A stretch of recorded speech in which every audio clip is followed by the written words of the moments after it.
Slack and he made you welcome you to the My Type of Hype podcast, where we celebrate hip-hop, not just the hype. How y'all feel out there? Oh, yeah. Welcome back, everybody, to yet another episode of My Type of Hype podcast. Me, your boy Slack, in the building as always. My co-host extraordinaire to my left. What's happening, brother? Very good, man. We're here. My Type of Hype podcast that celebrates hip hop and not just the hype. Slack, back again. Anniversary episode. What are you saying? You good? Back again, man. What episode is this? Do you know? Is it episode 36 by any chance? Oh, it would have been good if it was. It would have been good if it was, but if it was. yeah, it would have been sick. So we're talking about the 36 chambers of the Wu Tang Clan. Enter the Wu Tang 30th anniversary, 30 years in 30 minutes on the My Type Hype podcast. Time to celebrate an amazing album, 30 years deep, bro. 30 years, insane, of the Wu. Tell me about your feelings about this album, man. Top 10 of all time for me, man. Top 10 of all time, man.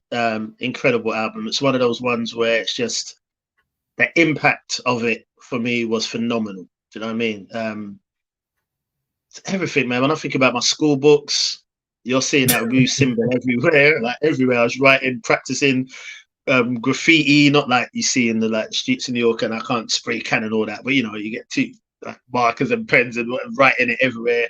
I got the symbol tattooed on my arm, bro. It means a lot, man. It's the impact is phenomenal, man. But boy, my first memory of this album is going to be "Hair and Protect Your Neck." Probably the same for most people. They was pushing that single for a while before we had any of the actual album.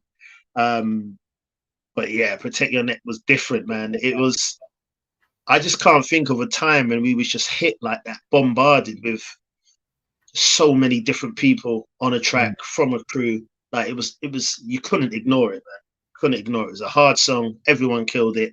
I don't think I saw the video for a while, but I was hearing it for a long time. What was that like end of 92? When you think about 1992 in hip hop, nothing was sounding like "Protect Your Neck." No. And I don't even mean quality wise. Like when people speak about Chronic in 92 and different things like that, people, yes, will speak about the sound, but it's the quality of it. Do you know what I mean? But we all know the quality, like the sounding of Enter the Wu Tang wasn't good. Like it weren't like this masterful sound. It was rough, gritty, raw. Protect Your Neck was exactly that, but just nothing was like in 92 or early 93 or what have you. So yeah, early 93, whatever.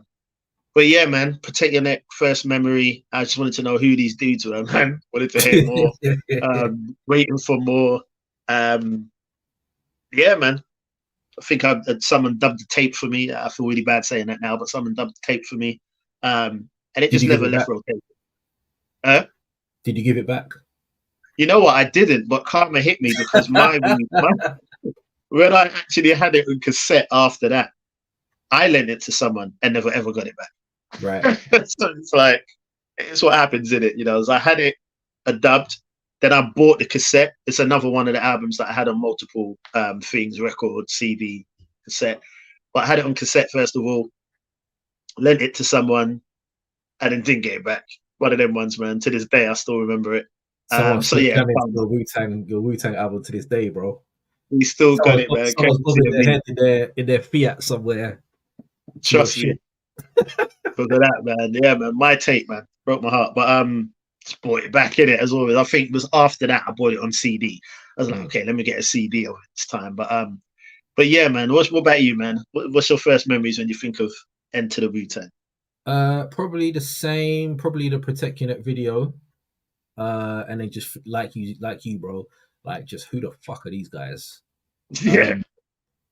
Like, where has this come from? And then I saw Fab Five Freddy interview them on Yo MTV Raps. And I was like, how many people are in this group? Because I wasn't sure if it was just the 9 MCs. Because when it was 36 chambers, I was like, what? Are you telling me there's 36 MCs? Like, I didn't know what's going on. I was like, this, Mm. and I was like, is there going to be 36 songs because there's so many of them? Like, you're not going to have 9 people on every song. Do you know what I mean? Yeah. So I didn't know what was going on. But then I saw the interview and I just wanted to know more, bro. Just ODB was like just talking grimy shit, and you had Ghostface hidden behind some flipping Right. shit on his face. Rizal was Meth just looked like he had just smoked a whole flipping ounce of weed on his own. Like, it was just crazy, bro. It was crazy. And yeah, I just wanted to hear more, man. So I remember the Mystery of Chess Boxing was always coming on. And that song there, bro. Incredible, man. I can't think of a time, and that's what's disappointed me a lot in like recent hip hop. But we used to have like songs like that would just destroy everything. And it wasn't, you would never play that song on the radio. Do you know what I mean? It wasn't like a song that was made to get people to dance or whatever. It was just a fucking amazing, grimy. Like, who even knows what the Mystery of Chess Boxing? Like, what does that even mean? Like, what does that even mean to like a 13-year-old? Do you know what I mean? Don't mean nothing, but it was so dope. And again, so Protect Your Neck, seeing the interview, and when Fab 5 Freddy was interviewing them, they were on the set of the chess boxing video. So there was people in the background like having like sword fights on the chessboard, bro, man. It was just different. There was nothing like it, and there's been nothing like it since.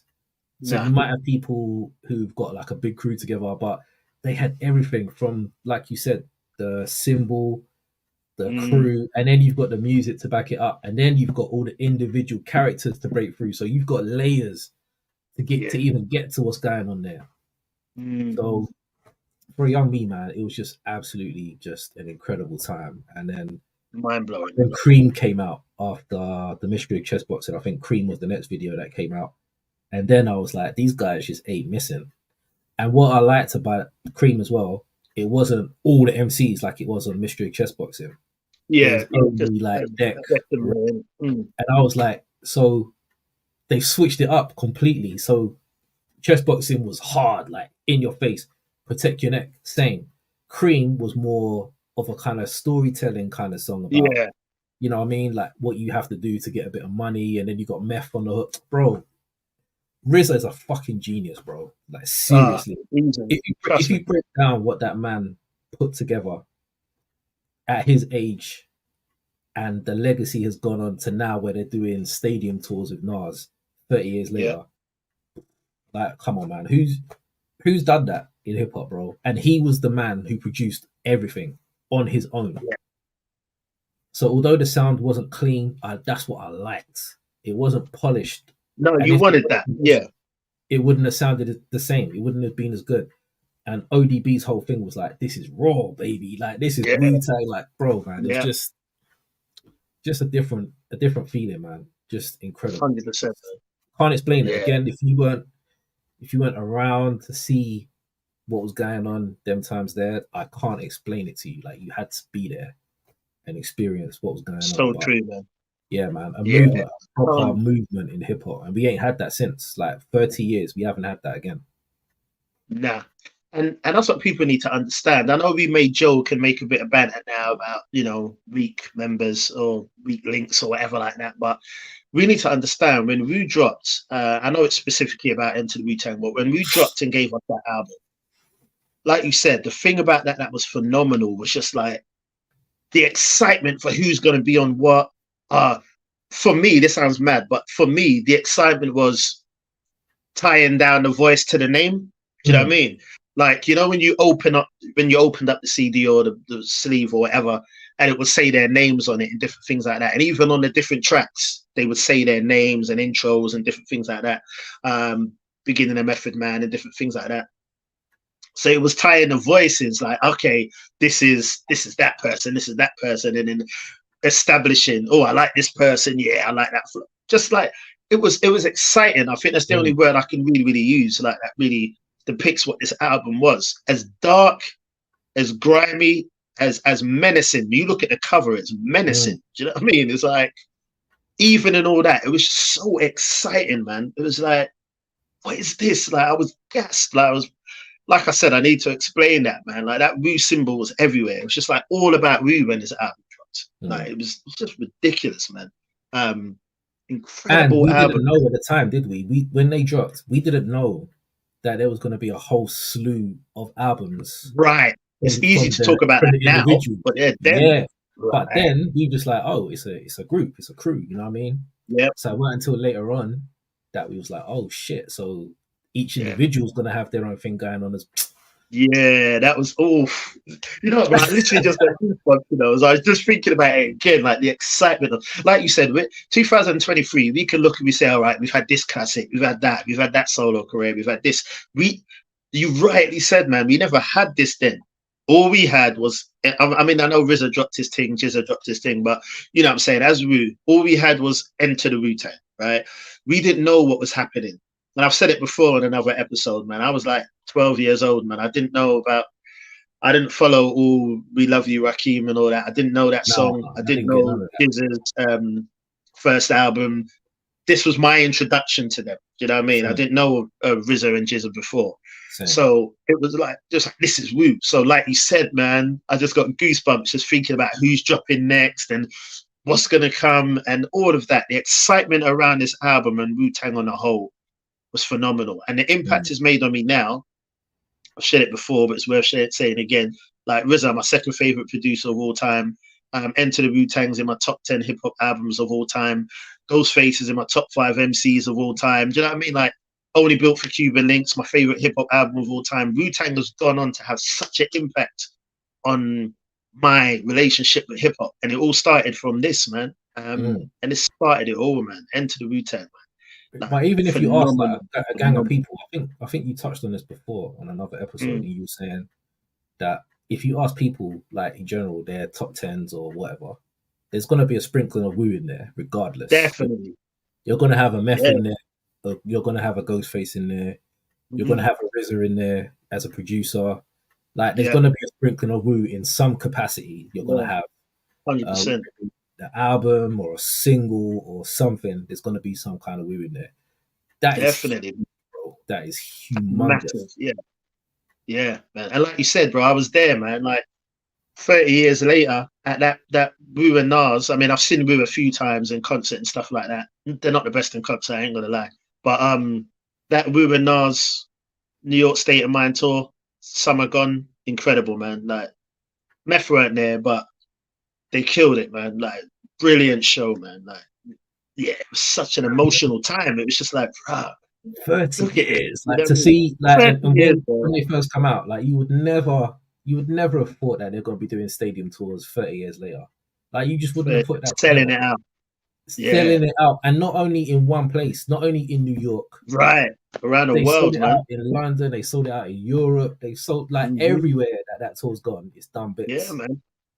And it's been going on for a while.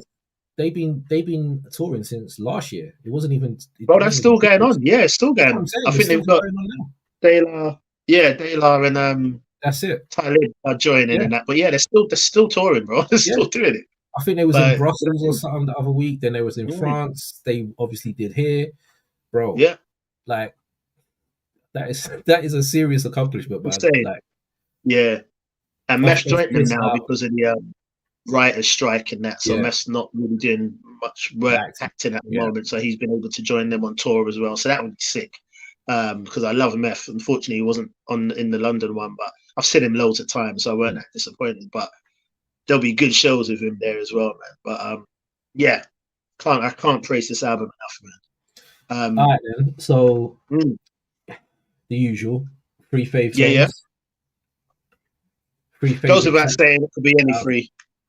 Yeah, it could be any 3, man. Goes without saying, could be any 3. But for the sake of the episode, I really tried to just narrow it down to the 3.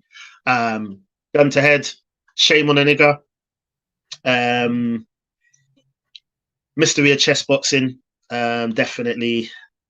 And you know what? There's so many others I could say, but I've got to say Wu Tang Clan ain't nothing to fuck with, man. Like, that song is like the epitome of just like dirt and raw and just like, it's just like, it's like, do you know what I mean? It's like, you can imagine them foaming at the mouth when they were recording it, man. It's just like, and it's what it says on the tin, man. Do you know what I mean? It's just like that's how you felt.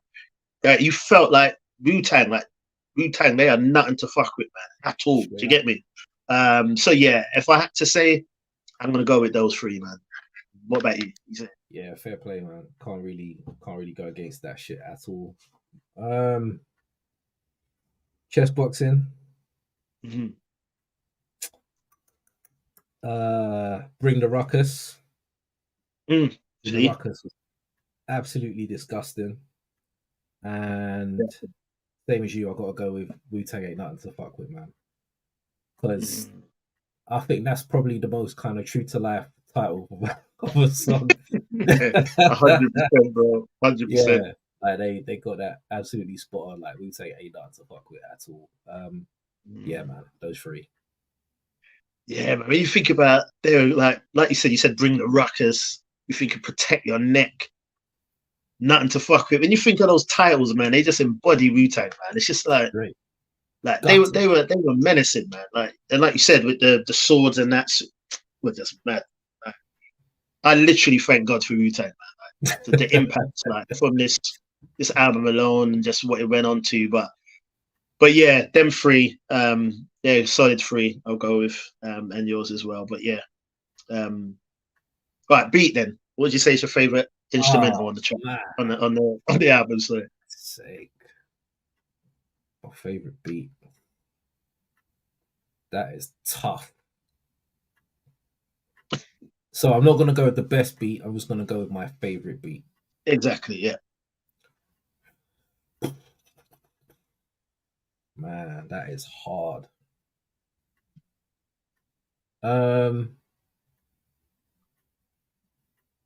There's too many on there. Like I could, like you said, I could just pick the whole album. Be like, just take that. Literally.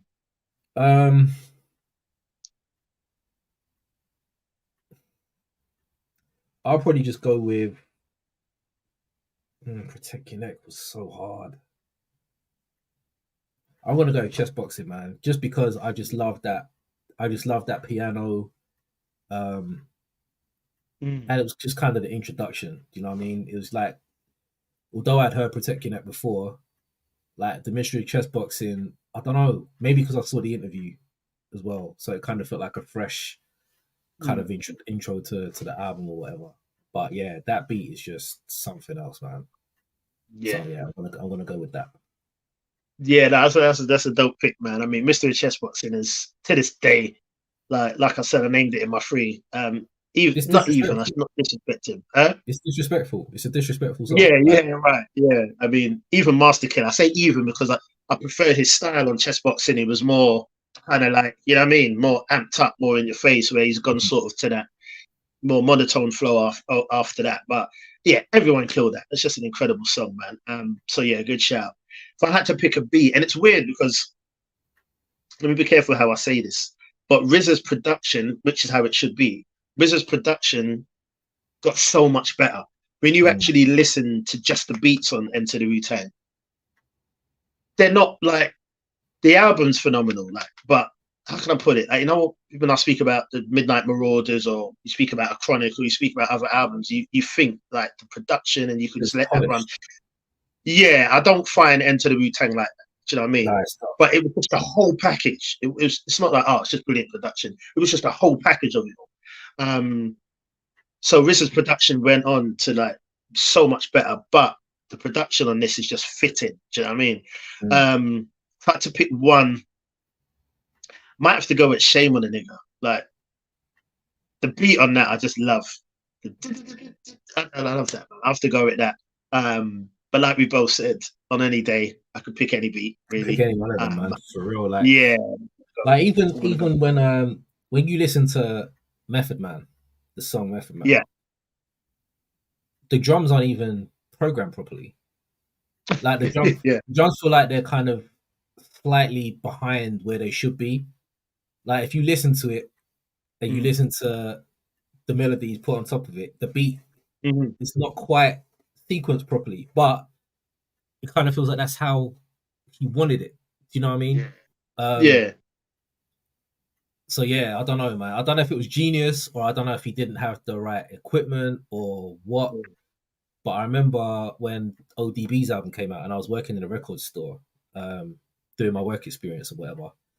And one of the dudes there, because it had come out that week, and someone had come in and he was asking me about, because I was heavy into hip hop, of course. So a customer had come in and he was asking about some music. So he said to me, "Oh, what music do you listen to?" So I said, "I listen to hip hop." He went, "Oh, what hip hop can you recommend?" So I said, "The ODB album." And my manager at the time, he was like, that album's horribly produced. What? Yeah, because if you're listening to it not of the hip hop genre or whatever, you might listen to it and think, "Oh, like that's not done properly," or that's, you know what I mean? Because it's just the sound of it. Like, so if you're like a music producer, like you said, like Dre, if you put a Dre album next to the Wu Tang album and you're like, "Go on then, like pick which one was produced better," you're gonna go with Dre because it just sounds more professional. It sounds more polished. RZA's, it just sounded like some I don't know. It's hard to describe, but it doesn't sound. It's not polished. Some of it doesn't even sound finished. Like, so, and I think even he was saying, like, if you listen on some songs, because all of them were in a room together, he was like, you can probably hear some people moving around in the studio because we were all sharing one mic at the time when we was recording, and he's like, we got 8 people in a room, so he's like, if you listen, you could probably hear like someone doing something during someone's verse or something. I was like, damn, like that is raw. That is super raw. But we love that. It added to it. Yeah, that's what I'm saying. But you have to be from that to love it. Do you know what I mean? Yeah. So to appreciate it, definitely. I should say, to understand it, because some people that ain't really from that, they'll be like, "What is that? That's a mess." But to us, like, it's genius. Do you know what I mean? So 100%, man. It's true, because with ODB's album, I put it in my top 5 Wu solo albums, but I had no real expectations of it, which is mad because ODB killed the album. But I just thought, don't know what a whole album's going to be like. It was actually my brother. He was in prison. He came home from prison with tape like ODB, and then I got it in prison. But he was like, he's like, "You're gonna love this. You're gonna love it." But I actually first heard the ODB solo from my brother who had just come home from prison, and I thought, this is actually mad. Like, this album's actually so much better than I even thought it would be. And it's probably one of the first albums I actually bought on CD. That first wave of albums I bought on CD, that would have been one of them. But yeah, I'm digressing. But yeah, we wanted that raw, dirty sound, and that's what I meant. It was unpolished, unfinished, but you'd have it no other way. Wu Tang Forever, which I love, we all know that. That's a completely different sound, but that's not the sound we would have wanted for this. Nah. Do you know what I mean? I don't think it would have maybe had the impact, as much as I love Wu Tang Forever. I think if that's what we presented with first, I don't think it would have had the impact on me that this had. Do you know what I mean? Because there was a mystery surrounding this, a grimy mystery that was just like, who are these guys? I don't want to bump into them on the on the dark night. You know what I mean? It's like, it's just mad. But yeah, man, can't praise it enough, man. Seriously. For real. So, what would you say is an underrated track on there? For me, that's easy because it's one that I never really, don't know why, I just never really listened to it. Tears. Same. Yeah, right. So it was one of those ones where I'd kill the album, but I don't know why. Maybe it was my age. I don't know. Maybe it was the age or whatever. I just don't really appreciate it. I think that's the word. I don't really appreciate it. But this new guy started my school, and he didn't speak. He weren't mute or nothing, but he hardly spoke to anyone. And then one time, lunchtime, I saw him like with like a big black felt tip, whatever, was writing the Wu symbol on the school wall. And I was like, boy, you better hope them teachers don't catch you, boy. And he wrote Tears on it. And he was like, oh, that's my rap name. I said, what, after the Wu Tang song? And he was like, yeah. So we just started chopping it up about that. And he was talking about tears and blah, blah, blah. And I was like, nah. We grow up and we've got more grace now in it. But I was like, nah, Tears is shit, man. I don't listen to Tears. Like, that's a wicked song of that album, man. But after that, I started listening to it. And even now, as I'm a bit older, like, I actually think it's an incredible song. Like, the sample, the message, everything. I actually think it's such a brilliant song, but then didn't really check for it, man. As much as I love the album, it's just the weakest link for me. It was the weakest track. So yeah, I'd probably go with that as an underrated song because, like you just said yourself as well, I've had a few people not really check for Tears, so I'd probably have to say that for underrated. What would you go with? Mine might be a bit of a shock to you, but I never really liked Method Man, the song. Really? He didn't like it either. So. Yeah. The video felt unfinished as well. It was just a mess. It was him on some. What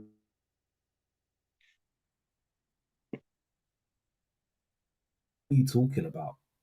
He was talking about chim chimney, chim chim cheree, and all this kind of. Yeah, I wasn't a fan, man. I'm not gonna lie. Like I skip that song quite a bit. Even today, I'm not a big fan of it. I get why people liked it, like the whole METHOD, man. But for me, he wasn't saying nothing. He was just, and even he admitted it. So when he said it, I was like, "Thank you," because I've been saying that for years. But he was like, I just took bits off like commercials or just something, and I just put it all together. He's like, I don't know what I was saying on that joint. And I'm like, well, yeah, because I had no fucking idea what he was talking about on that shit. But I never really liked the beat for Tears as well. It just didn't seem to fit the album for me. So it's just one of them kind of like everything else was just so good. Like if Tears was on another album, you'd be like, all right, cool. But because it was on an album that was just so like just good, it just stands out as just not as good as the rest of the album to me. So yeah, those were the two for me that I was never a big fan of, man. Yeah, no, I hear that, man. I did love Method Man. I love the song.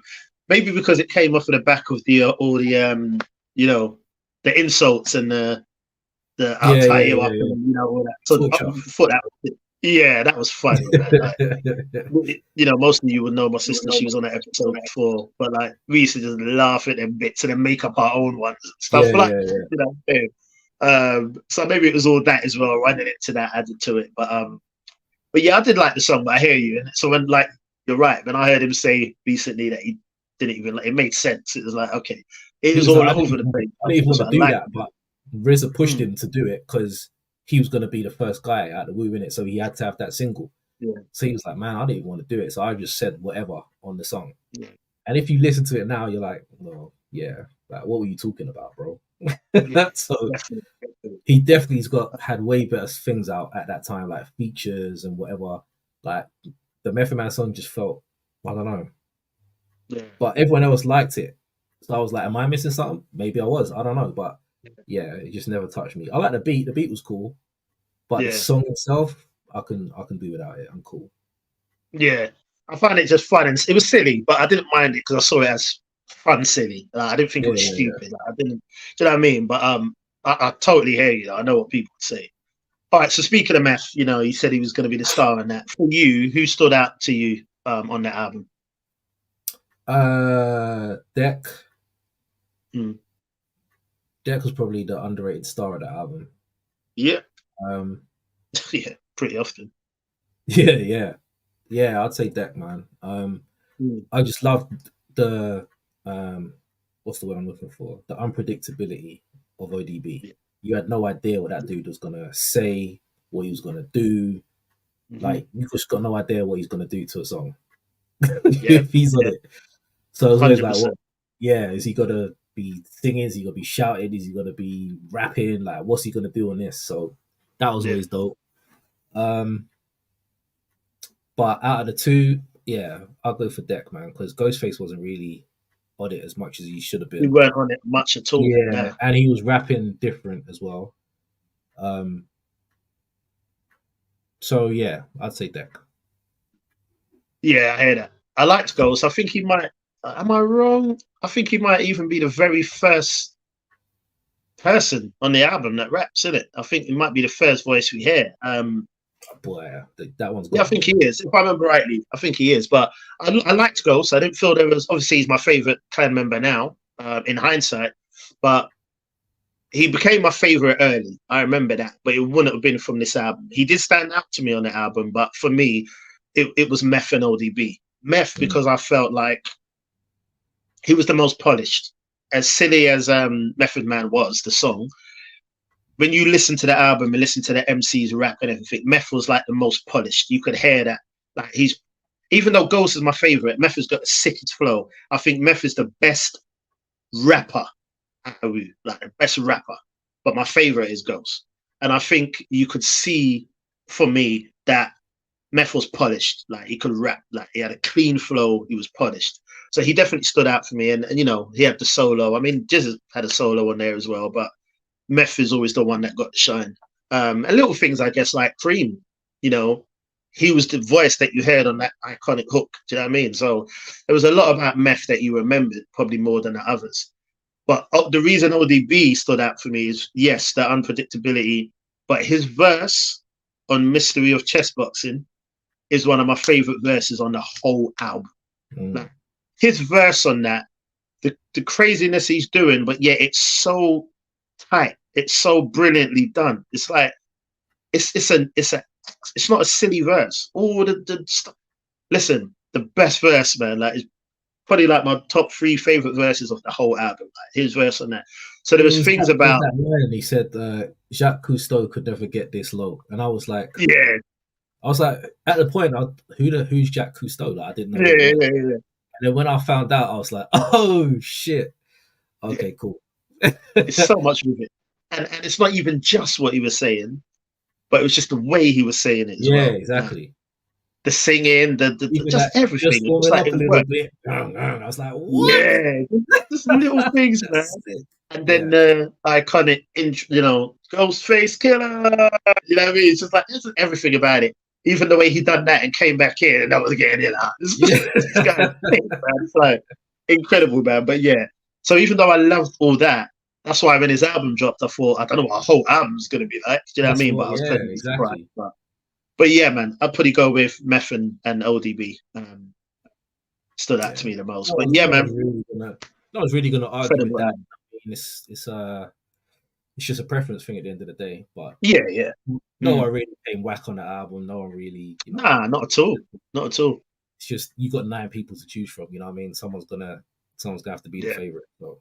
Exactly. But yeah, and that was another thing that made it so exciting when we used to go to school and all them things and be talking about it amongst your crew. It was like, who's your favorite? Who did that? That was the exciting thing about it. Do you know what I mean? Yeah, it was sick, man. But yeah, no, incredible album, man. Another one I'll say if I could give 6 mics to, I would.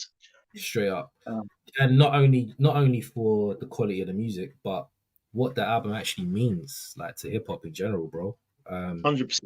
Yeah. Yeah, it's a big thing, man. So yeah, 3 decades. Like, could you imagine if someone said to them, you know, as kids, 30 years later, you know, you're going to be like the biggest hip hop's ever seen and all of that kind of stuff. Yeah, man. So yeah, 30 years wrapped up in 30 minutes on the My Type of Hype podcast. Another incredible anniversary for an incredible album. And as he always says, we are the podcast that celebrates the hip hop and not just the hype, man. So now it's definitely time to be celebrating in a milestone album, and that has made so much of an impact on our lives. So yeah, glad that you could celebrate this album with us. More to come as hip hop ages and gets older and older.